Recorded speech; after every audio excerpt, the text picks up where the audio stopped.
मेरे प्यारे देशवासियों, नमस्कार। मन की बात में आपका एक बार फिर स्वागत है। नवंबर का महीना बहुत सी प्रेरणाएं लेकर आया। कुछ दिन पहले ही 26 नवंबर को संविधान दिवस पर सेंट्रल हॉल में विशेष कार्यक्रम का आयोजन हुआ। वंदे मातरम के 150 वर्ष होने पर पूरे देश में होने वाले कार्यक्रमों की शानदार शुरुआत हुई। 25 नवंबर को अयोध्या में राम मंदिर पर धर्म ध्वजा का आरोहण हुआ। इसी दिन कुरुक्षेत्र के ज्योतिसर में पांचजन्य स्मारक का लोकार्पण हुआ। साथियों, कुछ दिन पहले ही मैंने हैदराबाद में दुनिया की सबसे बड़ी लीप इंजन एमआरओ फैसिलिटी का उद्घाटन किया है। एयरक्राफ्ट की मेंटेनेंस, रिपेयर एंड ओवरहॉल के सेक्टर में भारत ने ये बहुत बड़ा कदम उठाया है। पिछले हफ्ते मुंबई में एक कार्यक्रम के दौरान आईएनएस माहे को भारतीय नौसेना में शामिल किया गया। पिछले ही हफ्ते भारत के स्पेस इकोसिस्टम को स्काई रूट के इंफिनिटी कैंपस ने नई उड़ान दी है। ये भारत की नई सोच, इनोवेशन और यूथ पावर का प्रतिबिंब बना है। साथियों, कृषि क्षेत्र में भी देश ने बड़ी उपलब्धि हासिल की। भारत ने 357 मिलियन टन के खाद्यान्न उत्पादन के साथ एक ऐतिहासिक रिकॉर्ड बनाया है। 357 मिलियन टन। 10 साल पहले की तुलना में भारत का खाद्यान्न उत्पादन 100 मिलियन टन और बढ़ गया है। खेलों की दुनिया में भी भारत का परचम लहराया है। कुछ दिन पहले ही भारत को कॉमनवेल्थ खेलों की मेजबानी का भी ऐलान हुआ। ये उपलब्धियां देश की है, देशवासियों की है। और मन की बात देश के लोगों की ऐसी उपलब्धियों को, लोगों के सामूहिक प्रयासों को जन सामान्य के सामने लाने का एक बेहतरीन मंच है। साथियों, अगर मन में लगन हो, सामूहिक शक्ति पर, टीम की तरह काम करने पर विश्वास हो, गिरकर फिर से उठ खड़े होने का साहस हो, तो कठिन से कठिन काम में भी सफलता सुनिश्चित हो जाती है। आप उस दौर की कल्पना करिए जब सैटेलाइट नहीं थी, जीपीएस सिस्टम नहीं था, नेविगेशन की कोई सुविधाएं नहीं होती थी। तब भी हमारे नाविक बड़े बड़े जहाज लेकर समंदर में निकल जाते थे और तय स्थानों पर पहुंचते थे। अब समंदर से आगे बढ़कर दुनिया के देश अंतरिक्ष की अनंत ऊंचाई को नाप रहे हैं। चुनौती वहां भी वही है। न जीपीएस सिस्टम है, न संचार की वैसी व्यवस्थाएं हैं। फिर हम कैसे आगे बढ़ेंगे? साथियों, कुछ दिनों पहले सोशल मीडिया पर एक वीडियो ने मेरा ध्यान खींचा। ये वीडियो इसरो की एक अनोखी ड्रोन प्रतियोगिता का था। इस वीडियो में हमारे देश के युवा और खासकर हमारे जैन जी मंगल ग्रह जैसी परिस्थितियों में ड्रोन उड़ाने की कोशिश कर रहे थे। ड्रोन उड़ते थे, कुछ पल संतुलन में रहते थे, फिर अचानक जमीन पर गिर पड़ते थे। जानते हैं क्यों? क्योंकि यहां जो ड्रोन उड़ रहे थे उनमें जीपीएस का सपोर्ट बिल्कुल नहीं था। मंगल ग्रह पर जीपीएस संभव नहीं, इसलिए ड्रोन को कोई बाहरी संकेत या गाइडेंस नहीं मिल सकता। ड्रोन को अपने कैमरे और इन बिल्ड सॉफ्टवेयर के सहारे उड़ना था। उस छोटे से ड्रोन को जमीन के पैटर्न पहचानने थे, ऊंचाई मापनी थी, बाधाएं समझनी थी और खुद ही सुरक्षित उतरने का रास्ता ढूंढना था। इसलिए ड्रोन भी एक के बाद एक गिरे जा रहे थे। साथियों, इस प्रतियोगिता में पुणे के युवाओं की एक टीम ने कुछ हद तक सफलता पाई। उनका ड्रोन भी कई बार गिरा, क्रैश हुआ, पर उन्होंने हार नहीं मानी। कई बार के प्रयास के बाद इस टीम का ड्रोन मंगल ग्रह की परिस्थिति में कुछ देर उड़ने में कामयाब रहा। साथियों, ये वीडियो देखते हुए मेरे मन में एक और दृश्य उभर आया। वो दिन जब चंद्रयान 2 संपर्क से बाहर हो गया था। उस दिन पूरा देश और खासकर वैज्ञानिक कुछ पल के लिए निराश हुए थे, लेकिन साथियों, असफलता ने उन्हें रोका नहीं। उसी दिन उन्होंने चंद्रयान-3 की सफलता की कहानी लिखनी शुरू कर दी। यही कारण है कि जब चंद्रयान-3 ने सफल लैंडिंग की, तो वो सिर्फ एक मिशन की सफलता नहीं थी, वो तो असफलता से निकलकर बनाए गए विश्वास की सफलता थी। इस वीडियो में जो युवा दिख रहे हैं, उनकी आंखों में मुझे वही चमक दिखाई दी।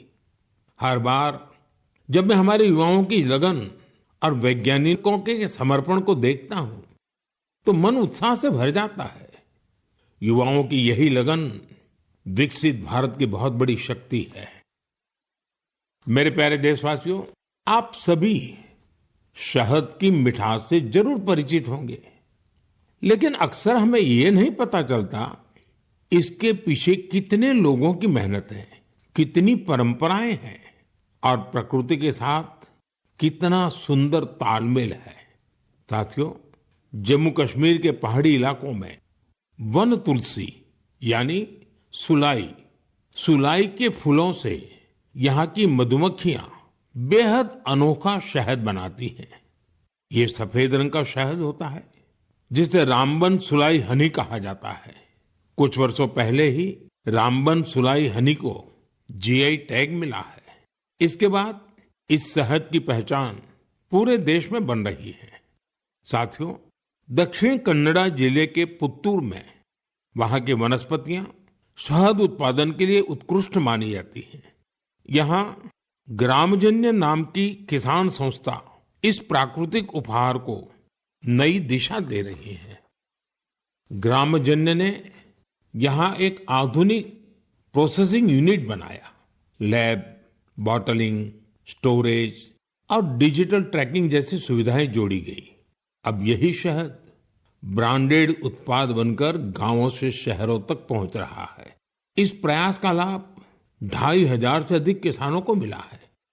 साथियों, कर्नाटका के ही तुमकुर जिले में शिवगंगा कालिंजिया नाम की संस्था का प्रयास भी बहुत सराहनीय है। इनके द्वारा यहाँ हर सदस्य को शुरुआत में 2 बी बॉक्सेस दिए जाते हैं। ऐसा करके इस संस्था ने अनेकों किसानों को अपने अभियान से जोड़ दिया है।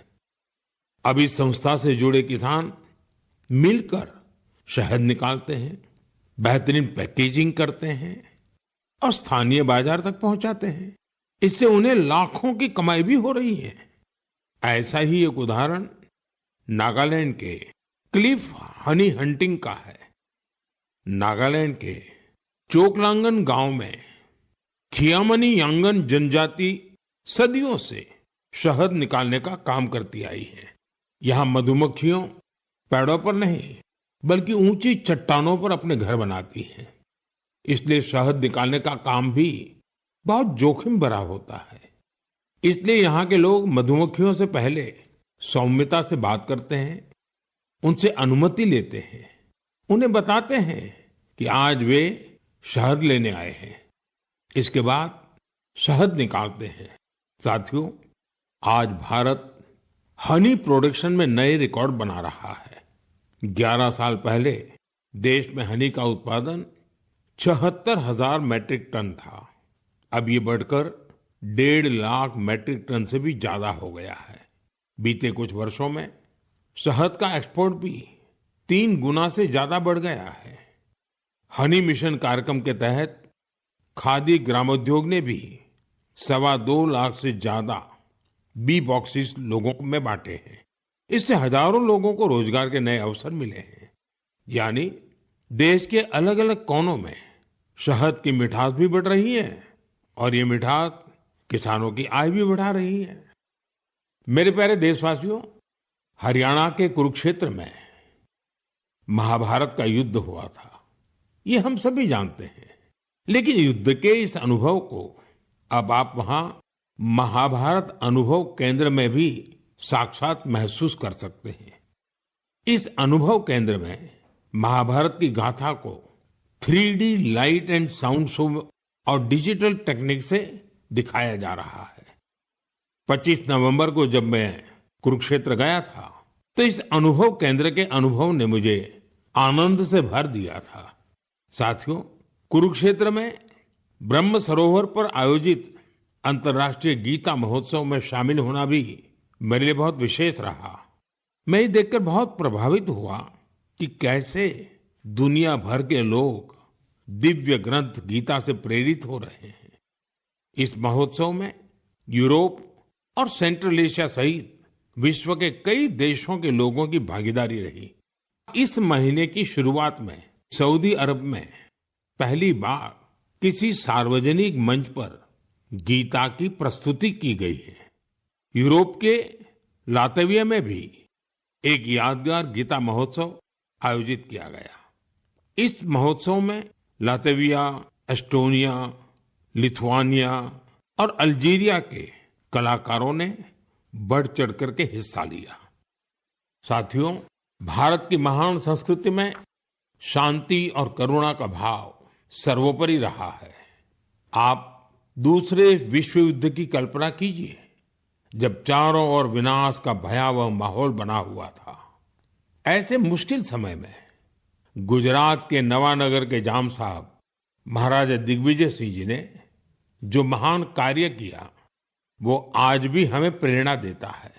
उस समय जाम साहब किसी सामरिक गठबंधन या युद्ध की रणनीति को लेकर नहीं सोच रहे थे, बल्कि उनकी चिंता ये थी कि कैसे विश्व युद्ध के बीच पोलिश यहूदी बच्चों की रक्षा होगी।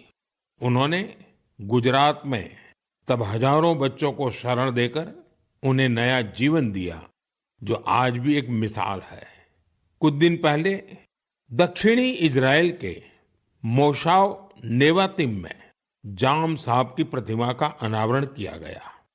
यह बहुत ही विशेष सम्मान था।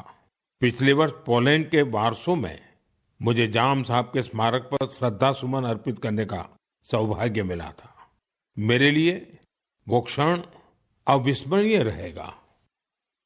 मेरे प्यारे देशवासियों, कुछ दिनों पहले मैं नेचुरल फार्मिंग के एक विशाल सम्मेलन में हिस्सा लेने कोयम्बटूर गया था। दक्षिण भारत में नेचुरल फार्मिंग को लेकर हो रहे प्रयासों को देखकर मैं बहुत प्रभावित हुआ। कितने ही युवा हाईली क्वालिफाइड प्रोफेशनल अब नेचुरल फार्मिंग फील्ड को अपना रहे हैं। मैंने वहां किसानों से बात की, उनसे अनुभव जाने। नेचुरल फार्मिंग भारत की प्राचीन परंपराओं का हिस्सा रही है और हम सभी का कर्तव्य है कि धरती मां की रक्षा के लिए इसे निरंतर बढ़ावा दें। साथियों, विश्व की सबसे पुरानी भाषा और विश्व के सबसे प्राचीन शहरों में से एक शहर, इन दोनों का संगम हमेशा अद्भुत होता है। मैं बात कर रहा हूं काशी तमिल संगमम की। 2 दिसंबर से काशी के नमो घाट पर चौथा काशी तमिल संगमम शुरू हो रहा है। इस बार के काशी तमिल संगमम की थीम बहुत ही रोचक है। लर्न तमिल, तमिल कर कलम। काशी तमिल संगमम उन सभी लोगों के लिए एक महत्वपूर्ण मंच बन गया है जिन्हें तमिल भाषा से लगाव है। काशी के लोगों से जब भी बात होती है तो वो हमेशा बताते हैं कि काशी तमिल संगमम का हिस्सा बनना उन्हें बहुत अच्छा लगता है। यहाँ उन्हें कुछ नया सीखने और नए नए लोगों से मिलने का अवसर मिलता है। इस बार भी काशीवासी पूरे जोश और उत्साह के साथ तमिलनाडु से आने वाले अपने भाई बहनों का स्वागत करने के लिए बहुत उत्सुक हैं।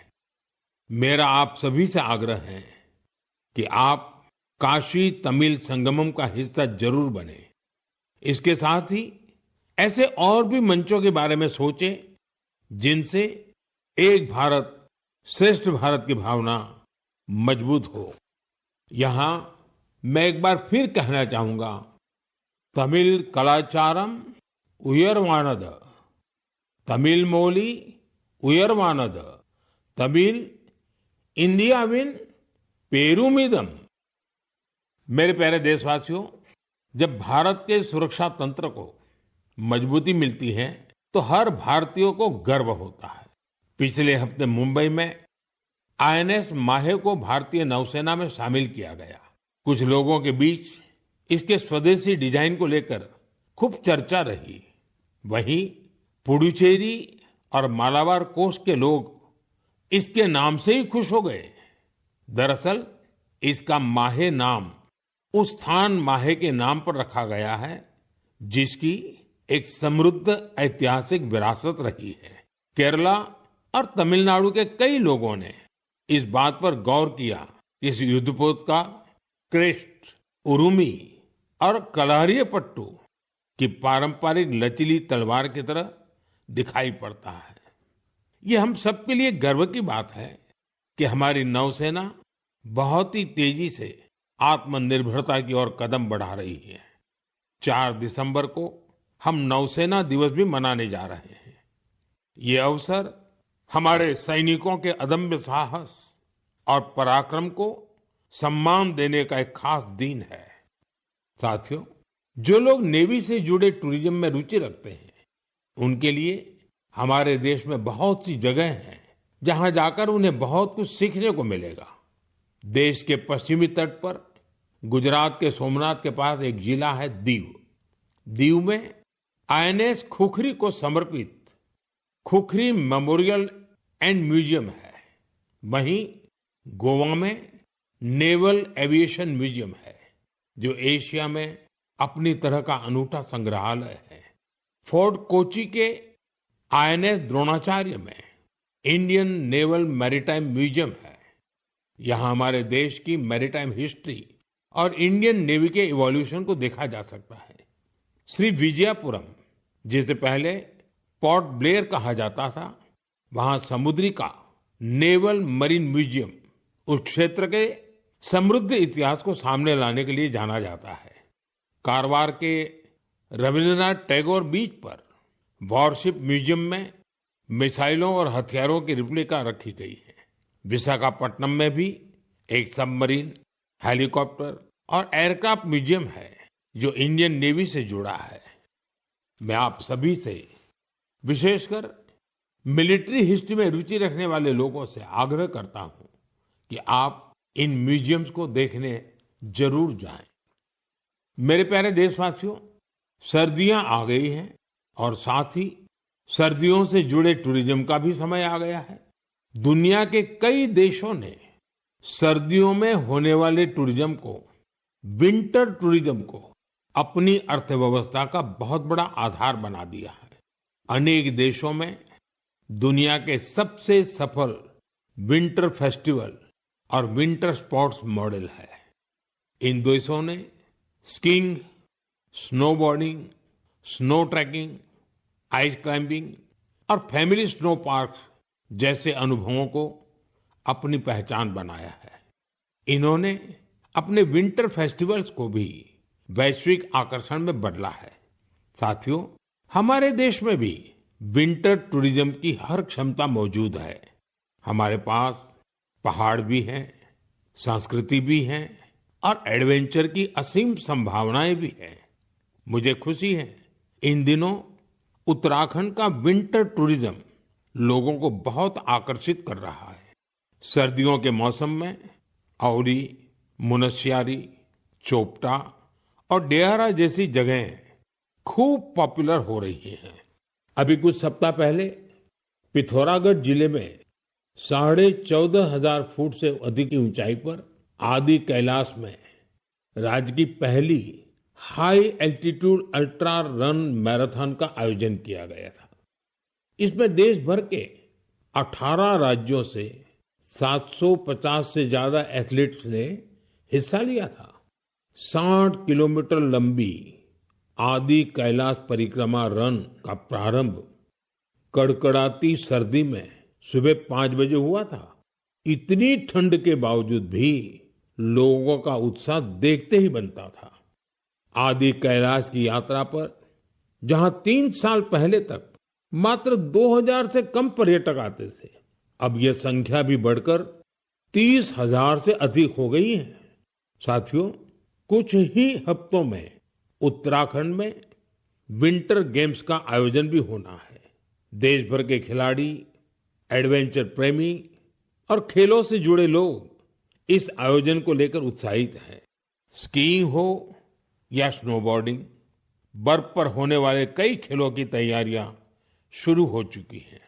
उत्तराखंड ने विंटर टूरिज्म को बढ़ाने के लिए कनेक्टिविटी और इंफ्रास्ट्रक्चर पर भी फोकस किया है। होम स्टे को लेकर नई पॉलिसी भी बनाई गई है। साथियों, सर्दियों में वेड इन इंडिया अभियान की भी अलग धूम होती है। सर्दियों की सुनहरी धूप हो, पहाड़ से उतरते कोहरे की चादर हो, डेस्टिनेशन वेडिंग के लिए पहाड़ भी अब खूब पॉपुलर हो रहे हैं। कई शादियां तो अब खास तौर पर गंगा जी के किनारे हो रही है। साथियों, सर्दियों के इन दिनों में हिमालय की वादियां एक ऐसे अनुभव का हिस्सा बन जाती हैं जो जीवन भर साथ रहता है। अगर आप इस सर्दी में कहीं जाने का विचार कर रहे हैं तो हिमालय की वादियों का विकल्प जरूर रखिएगा। साथियों, कुछ हफ्ते पहले मैं भूटान गया था। ऐसे दौरों में अलग अलग प्रकार के संवाद और चर्चाओं का अवसर मिलता है। अपनी इस यात्रा में मैंने भूटान के राजा, वर्तमान राजा के पिताजी, जो खुद भी पहले राजा रह चुके हैं, वहां के प्रधानमंत्री और अन्य लोगों से मुलाकातें की। इस दौरान हर किसी से एक बात जरूर सुनने को मिली। सभी लोग वहां बुद्धिस्ट रिलिक्स यानी भगवान बुद्ध के पवित्र अवशेष भेजे जाने को लेकर भारतवासियों का आभार जता रहे थे। मैंने जब भी यह सुना तो मेरा हृदय गर्व से भर उठा। साथियों, भगवान बुद्ध के पावन अवशेषों को लेकर कई अन्य देशों में भी ऐसा ही उत्साह देखने को मिला है। पिछले महीने ही नेशनल म्यूजियम से इन पवित्र अवशेषों को रूस के कलमिकिया ले जाया गया था। यहाँ बौद्ध धर्म का विशेष महत्व है। मुझे बताया गया कि इनके दर्शन के लिए रूस के दूर दराज से भी बहुत बड़ी संख्या में लोग वहां पहुंचे। इन पवित्र अवशेषों को मंगोलिया, वियतनाम और थाईलैंड भी ले जाया जा चुका है। हर जगह लोगों का भारी उत्साह देखने को मिला है। इनके दर्शन के लिए थाईलैंड के राजा भी पहुंचे थे। पूरे विश्व में भगवान बुद्ध के पवित्र अवशेषों के प्रति इस प्रकार का गहरा जुड़ाव देखकर मन भाव विभोर हो उठता है। यह सुनकर बहुत अच्छा लगता है कि कैसे इस तरह की कोई पहल दुनिया भर के लोगों को आपस में जोड़ने का माध्यम बन जाती है। मेरे प्यारे देशवासियों, मैं आप सभी से हमेशा वोकल फॉर लोकल के मंत्र को साथ लेकर चलने की बात करता हूं। अभी कुछ दिनों पहले G20 शिखर सम्मेलन के दौरान जब विश्व के कई नेताओं को उपहार देने की बात आई तो मैंने फिर कहा वोकल फॉर लोकल।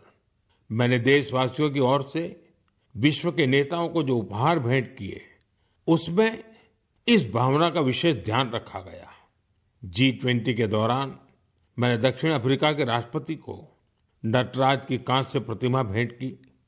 ये तमिलनाडु के तंजावुर की सांस्कृतिक विरासत से जुड़ी चौलकालीन शिल्पकला का अद्भुत उदाहरण है।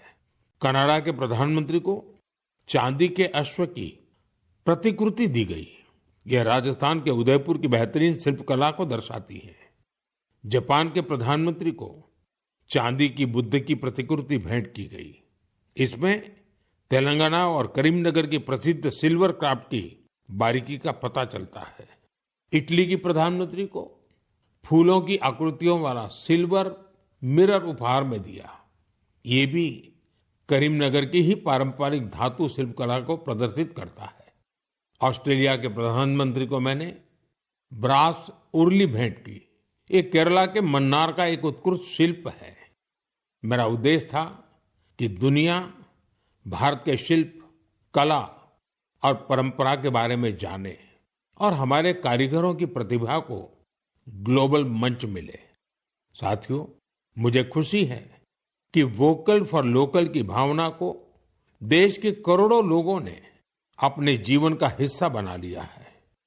इस साल जब आप त्योहारों की खरीदारी के लिए बाजार में गए होंगे तो एक बात आप सभी ने महसूस की होगी, लोगों की पसंद और घरों में आने वाले सामानों में एक साफ संकेत दिखाई दे रहा था कि देश स्वदेशी की ओर लौट रहा है। लोग अपने मन से भारतीय उत्पादों को चुन रहे थे। इस बदलाव को छोटे से छोटे दुकानदार ने भी महसूस किया। इस बार युवाओं ने भी वोकल फॉर लोकल अभियान को गति दी। आने वाले कुछ दिन में क्रिसमस और नए वर्ष पर खरीदारी का नया दौर शुरू होने वाला है।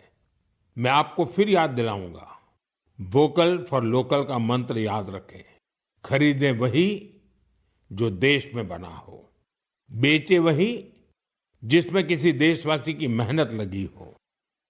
मेरे प्यारे देशवासियों, भारतीय खेलों के लिहाज से ये महीना सुपरहिट रहा है। इस महीने की शुरुआत भारतीय महिला टीम द्वारा आईसीसी महिला विश्व कप जीतने से शुरू हुई, लेकिन उसके बाद भी मैदान पर और ज्यादा एक्शन देखने को मिला है। कुछ दिन पहले ही टोक्यो में डेफ ओलंपिक्स हुए हैं, जहां भारत ने अपना अब तक का सर्वश्रेष्ठ प्रदर्शन करते हुए 20 मेडल जीते हैं। हमारी महिला खिलाड़ियों ने भी कबड्डी वर्ल्ड कप जीतकर इतिहास ही रच दिया। पूरे टूर्नामेंट में उन्होंने बेहतरीन प्रदर्शन करके हर भारतवासी का मन जीत लिया। वर्ल्ड बॉक्सिंग कप फाइनल्स में भी हमारे खिलाड़ियों का प्रदर्शन शानदार रहा, जहां उन्होंने 20 मेडल जीते। साथियों, जिस बात की और भी अधिक चर्चा हो रही है वो है हमारी महिला टीम का ब्लाइंड क्रिकेट वर्ल्ड कप जीतना। बड़ी बात यह है कि हमारी इस टीम ने बिना एक भी मैच हारे इस टूर्नामेंट को जीता है। देशवासियों को इस टीम के हर खिलाड़ी पर बहुत गर्व है। मेरी इस टीम से प्रधानमंत्री निवास पर मुलाकात हुई। वाकई इस टीम का हौसला, उनका जज्बा हमें बहुत कुछ सिखाता है। यह विजय हमारे खेल इतिहास की सबसे बड़ी जीतों में से एक है, जो हर भारतीय को प्रेरित करती रहेगी। साथियों, आजकल हमारे देश में इंड्योरेंस स्पोर्ट्स की एक नई खेल संस्कृति भी तेजी से उभर रही है। इंड्योरेंस स्पोर्ट्स से मेरा मतलब ऐसी स्पोर्ट्स एक्टिविटीज से है जिनमें आपकी लिमिट्स की परख होती है। कुछ साल पहले तक मैराथन और बाइकेथॉन जैसे खास इवेंट कुछ विशेष लोगों तक ही सीमित थे, लेकिन अब बहुत कुछ बदल चुका है। मुझे बताया गया है कि देश भर में हर महीने 1500 से ज्यादा इंड्योरेंस स्पोर्ट्स का आयोजन होता है। इन इवेंट्स में हिस्सा लेने के लिए एथलीट्स दूर दूर तक जाते हैं। साथियों, इंड्योरेंस स्पोर्ट्स का ही एक उदाहरण है आयरमैन ट्रायथलॉन। आप कल्पना करिए, यदि आपको यह बताया जाए कि आपके पास एक दिन से भी कम समय है और आपको ये 3 काम करने हैं: समंदर में 4 किलोमीटर तक तैरना, 180 किलोमीटर साइकिल चलाना और करीब 42 किलोमीटर की मैराथन दौड़ लगाना, तो आप सोचेंगे कि कैसे संभव है। लेकिन फौलादी हौसले वाले लोग इस काम को भी सफलतापूर्वक कर ले जाते हैं। इसलिए इसे आयरनमैन ट्रायथलॉन कहा जाता है। गोवा में हाल ही में ऐसा ही एक आयोजन किया गया। आजकल इस तरह के आयोजनों में भी लोग बढ़ चढ़कर भागीदारी कर रहे हैं। ऐसी कई और प्रतियोगिताएं भी हैं जो हमारे युवा साथियों के बीच बहुत लोकप्रिय हो रही हैं। आजकल कई लोग fit India, Sundays on cycle जैसे कार्यक्रमों में हिस्सा लेने के लिए साथ आ रहे हैं। ये सब ऐसी चीजें हैं जिनसे फिटनेस को बढ़ावा मिल रहा है। साथियों, आपसे हर महीने मिलना मेरे लिए हमेशा एक नया अनुभव होता है। आपकी गाथाएं, आपके प्रयास मुझे नए सिरे से प्रेरित करते हैं। अपने संदेशों में आप जो सुझाव भेजते हैं, जो अनुभव साझा करते हैं, उससे हमें इस कार्यक्रम में भारत की विविधता को समेट लेने की प्रेरणा मिलती है। जब हम अगले महीने मिलेंगे तब 2025 खत्म होने वाला होगा। देश के ज्यादातर हिस्सों में अब ठंड भी तेज होती जाएगी। सर्दियों के मौसम में आप अपना और अपने परिवार का विशेष ध्यान रखें। अगले महीने हम कुछ नए विषयों, नए व्यक्तित्वों की चर्चा जरूर करेंगे। बहुत बहुत धन्यवाद। नमस्कार।